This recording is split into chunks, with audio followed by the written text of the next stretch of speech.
ગામડાના 4 બાપા અમદાવાદ જતા હતા. કે હાલો આપણે અમદાવાદ જવું છે. નક્કી કર્યું કે બસમાં જવું કે કેમ કરશું. એ કે ખટારામ વૈયા જાય, ટ્રકમાં હાવ સસ્તું પડે. આ સસ્તું માણસ બહુ ગોતે. સરકારે 8-8, 10-10 લાખની બસ કાઢી, પણ એ રિક્ષામાં બેઠા હોય ટાંગા બહાર રાખી. આપણે કહીએ આ રિક્ષામાં શું કામ બેઠા, બસમાં બે મને કામ થાય. હવે કામ નહીં, નરા ભાંગી જાય એમ.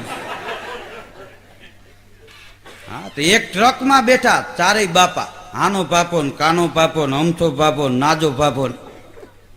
હા, ખટારામ બેઠા ને એટલે ઓલા એ ટ્રક ચાલુ કરીને હાલતો કર્યો. ત્યાં 2-3 વાર ગેર બદલાવ્યો ને તો એ આના પાપાએ કાના પાપાને ઠોહો માર્યો. એ કે આ છોકરો બળીકો કાઢવા કરે, મારો નક્કી કાઢી નાખશે. ઓલું કે એનાથી નીકળશે ને. અરે આમ તો જોઈ કે પગ ભરાવીને જોર કેટલું કરે.